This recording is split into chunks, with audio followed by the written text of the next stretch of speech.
Reculez, le véhicule va être enlevé. Les mots tombent avant toute autre chose. Pas de salutation, pas de question. Juste l'ordre déjà à moitié exécuté. Ethan Walker tourne légèrement la tête. Pas complètement. La dépanneuse tourne au ralenti derrière sa voiture. Le bras métallique est abaissé, mais ne touche pas encore. Il fait un demi-pas vers le trottoir, puis s'arrête. « Officier », dit-il. Puis, il se répète parce que personne ne réagit. « Est-ce qu'on peut ralentir une seconde ?» L'homme en uniforme ne le regarde pas. L'officier Ryan Mitchell garde les yeux fixés sur l'arrière de la berline. Une main posée sur sa ceinture, l'autre pointée nonchalamment vers le dépanneur. Sa posture est alignée sur la rue, pas sur Ethan. « J'ai déjà vérifié », dit Mitchell. Il jette un regard au-delà de la voiture, pas à la plaque. Le panneau indique stationnement interdit. On ne discute pas, reculez. Ethan jette un œil au panneau, puis au pare-brise de sa voiture. Il y a un macaron visible sur le tableau de bord, légèrement incliné, le coin corné à force d'avoir été glissé et retiré. Il tend la main vers lui, puis s'arrête et laisse retomber son bras. « Je ne discute pas, dit-il. Je vous demande de vérifier quelque chose avant de la déplacer. » Mitchell tourne enfin la tête. Juste assez pour enregistrer la présence d'Ethan. Pas assez pour réduire la distance. « Mon gars, dit-il, éloignez-vous de la voiture. » Ethan ne bouge pas. Il hoche la tête une fois, comme s'il reconnaissait un tournant dans une conversation qui n'avait jamais vraiment eu lieu. « Ce véhicule est autorisé à être ici, dit-il. Il attend un instant, puis ajoute « Il est affecté. » Mitchell expire par le nez. Il fait un pas de plus. Pas tout à fait dans l'espace personnel d'Ethan, mais assez près pour qu'Ethan puisse voir les éraflures sur ses bottes. « Je n'ai pas demandé d'explication, » dit Mitchell. « Je vous ai dit de vous éloigner. » Le moteur de la dépanneuse vrombit légèrement, puis redescend au ralenti. Le dépanneur garde ses mains loin des commandes. Ethan le remarque sans regarder directement. « Quel est votre nom ?» demande Ethan, puis il se reprend immédiatement. La mâchoire de l'officier Mitchell se crispe. « Vous n'avez pas le droit de poser des questions en ce moment. » Ethan hoche à nouveau la tête. Il regarde le pavé, puis relève les yeux. « Alors j'ai besoin que vous vérifiez la plaque, » dit-il, avant de l'enlever. La posture de Mitchell change, pas plus imposante, juste plus proche. « Vous entravez un remorquage légal, dit-il. Si vous ne bougez pas tout de suite, vous allez avoir un problème. » Une femme de l'autre côté de la rue ralentit, puis s'arrête de marcher. Quelqu'un sort un téléphone mais ne le lève pas encore. Le bruit de la rue continue. Voiture, bruit de pas, une sirène quelque part assez loin pour être insignifiante. « Je n'entrave rien, dit Ethan. Je vous informe. »« Vous ne m'informez de rien, » réplique Mitchell. « Ce n'est pas votre décision. » Ethan regarde derrière lui, vers le dépanneur. L'homme évite le contact visuel, change de position, puis s'immobilise à nouveau. « Cette voiture ne peut pas être enlevée, » dit Ethan. La voix de Mitchell s'élève juste assez pour porter. « Monsieur, vous refusez d'obtempérer. Éloignez-vous du véhicule immédiatement. » Ethan reste où il est. Il n'avance pas. Il ne recule pas. Ses mains pendent, détendues, à ses côtés. « Je me tiens à côté du véhicule qui m'est affecté, » dit-il. « Je vous demande de confirmer l'immatriculation. » Mitchell secoue la tête une fois. « Je ne reçois pas d'instruction des civils. »« Ce n'est pas une instruction, » dit Ethan. Il s'arrête puis continue. « C'est une requête, avant que quoi que ce soit ne soit déplacé. » Le mot plane plus longtemps qu'Ethan ne l'aurait cru. Mitchell s'approche encore, baissant la voix. « La seule erreur ici, dit-il, c'est que vous pensiez pouvoir me dire comment faire mon travail. » Ethan prend une inspiration, l'expire.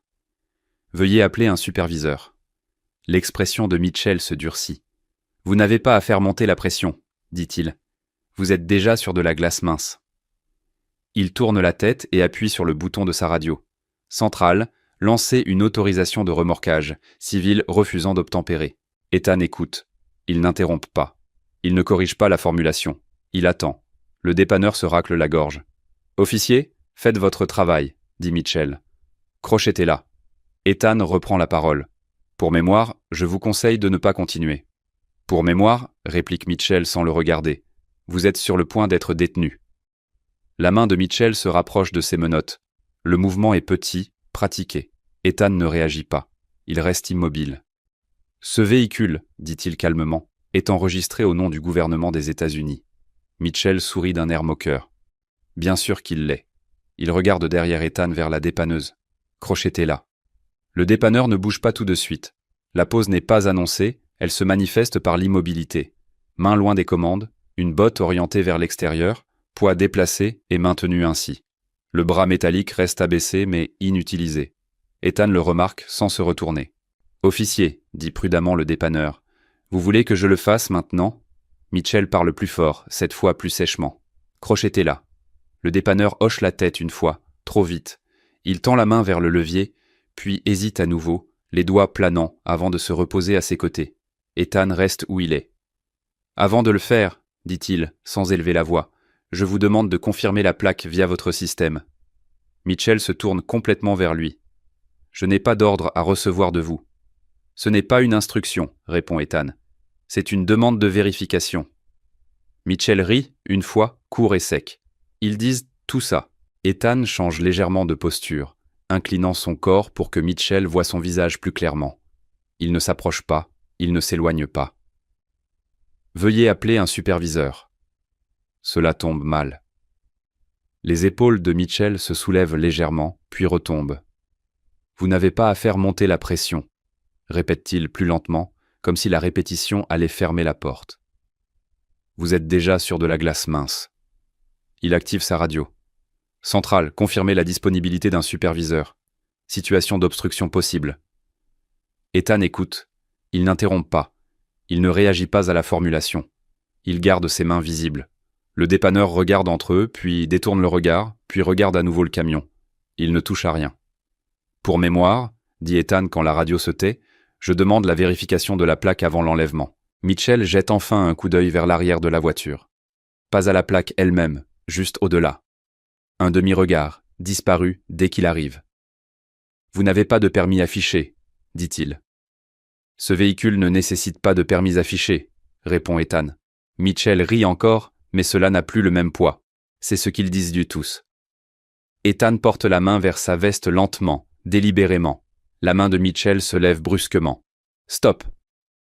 Ethan se fige en plein mouvement et ramène sa main à vue. « J'allais récupérer mes papiers d'identité, dit-il. Je vais attendre. »« Ne bougez pas tant que je ne vous l'ai pas dit, » ordonne Mitchell. Des secondes passent.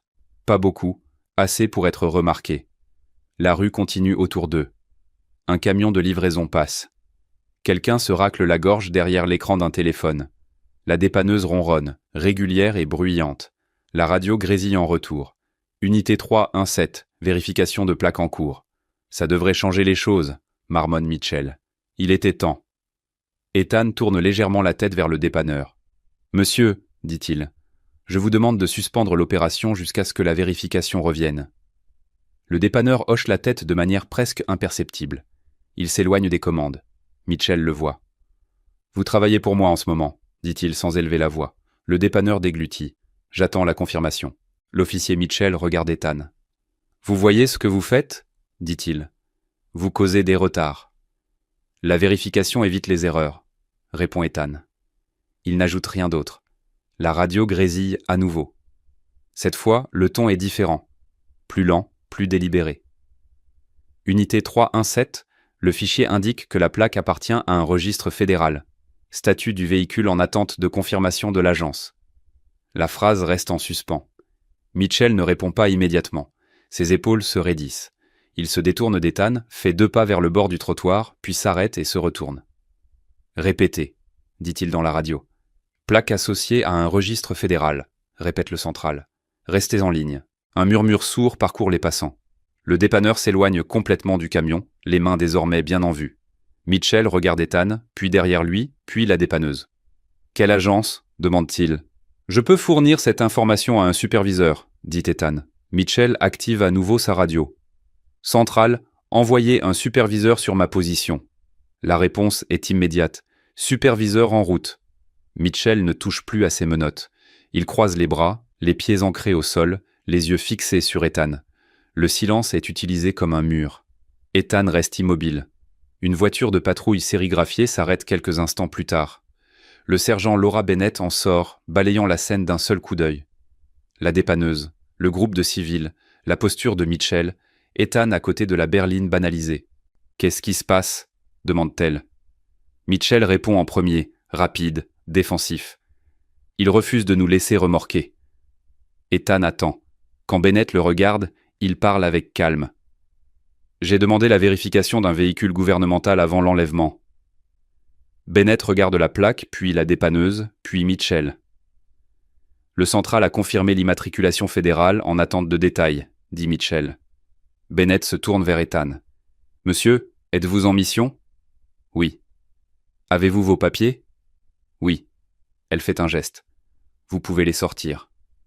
Ethan s'exécute, lentement. Il les lui tend. Bennett les examine, puis les lui rend. Ce véhicule est autorisé, dit-elle. Le remorquage est annulé. Le dépanneur expire bruyamment et s'éloigne. Bennett se tourne vers Mitchell. On va parler. Ce n'est pas fort. Ça n'a pas besoin de l'être. Ethan ouvre la portière de sa voiture. Alors qu'il s'installe, Bennett lui adresse un signe de tête. Vous avez bien fait, dit-elle. Ethan hoche la tête en retour et s'en va. La rue ne réagit pas. Le trafic reprend son rythme avant même que quiconque n'annonce le changement. Un camion de livraison s'engouffre dans l'espace que la dépanneuse n'a jamais rempli. Quelques badauds se remettent en mouvement, baissant leur téléphone, leur attention déjà portée ailleurs.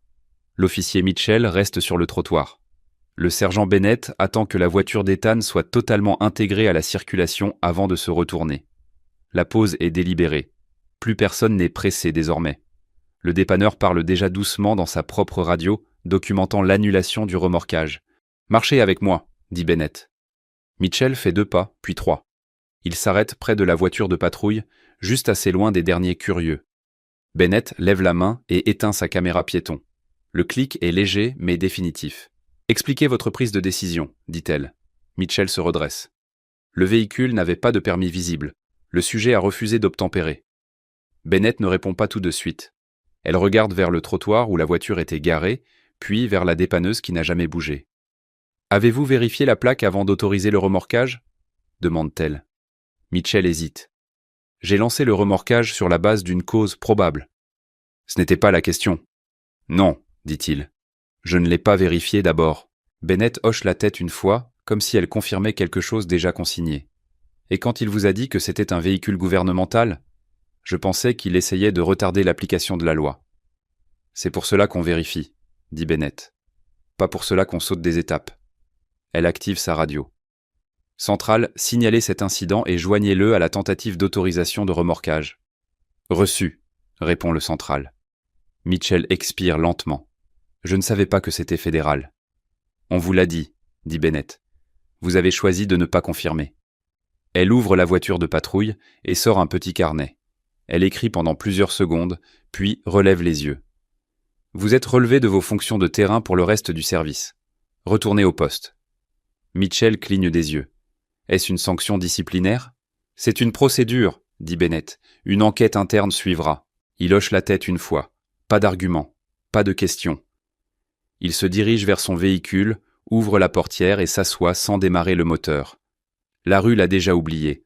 À la fin du service, la demande est déjà arrivée au poste.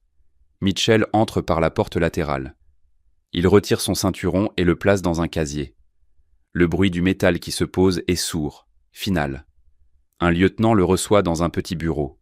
« Vous savez pourquoi vous êtes ici ?» demande le lieutenant. « Oui. Les images de la caméra piéton ont été demandées, les rapports du central aussi. » Mitchell hoche la tête. « Est-ce que le sujet a élevé la voix ? » « Non. » « A-t-il proféré des menaces ? » « Non. » « Était-il tenu de s'éloigner du véhicule ? » Mitchell marque une pause. « Non. » Le lieutenant ferme le dossier. « Vous êtes en mise à pied administrative en attendant l'examen du dossier. » « Combien de temps ? » ?»« Le temps qu'il faudra. » En quelques jours, le dossier avance. Les images de la caméra sont extraites. L'audio est transcrit. Les horodatages sont alignés avec les rapports du central. Les 2 tentatives d'autorisation de remorquage sont signalées. La séquence est visionnée image par image, sans commentaire. Manquement à la vérification de l'immatriculation avant d'autoriser un remorquage. Escalade sans motif. Menace de détention sans base légale suffisante. Aucun motif n'est retenu. Une audience disciplinaire est fixée 10 jours après l'incident. Pas de salle d'audience, pas de spectateurs. Juste une salle de conférence, un écran et une longue table. Les images défilent à nouveau. En pause, en arrière. Les mêmes moments, désormais sans le bruit de la rue autour d'eux. « Ce n'était pas un malentendu », dit un examinateur. C'était un manquement à la procédure. La recommandation est la révocation. Mitchell ne répond pas. Il signe là où on lui indique. Son badge est consigné. Ses accès sont révoqués. Son arme de service est rendue. Il n'y a pas d'escorte. Il part de lui-même. Ailleurs, Ethan termine sa mission. Le retard a coûté du temps, pas l'accès. Son rapport est soumis avant la fin de la journée. Une ligne mentionne l'interaction. Rien de plus. Une semaine plus tard, la confirmation arrive. La tentative de remorquage et sa résolution sont officiellement documentées. Aucune action supplémentaire n'est requise. Les images ne disparaissent pas. Elles sont intégrées aux canaux de formation interne et classées sous un numéro de dossier, utilisé pour illustrer ce qui arrive quand l'autorité va plus vite que la vérification. Juste des archives, des images de caméras piétons, des rapports du central, une autorisation de remorquage annulée, classée, répertoriée et rejouée, et un service où le discernement s'est arrêté et où le système a pris le relais. Histoire d'abus de pouvoir. Quand le discernement cale, c'est le dossier qui décide.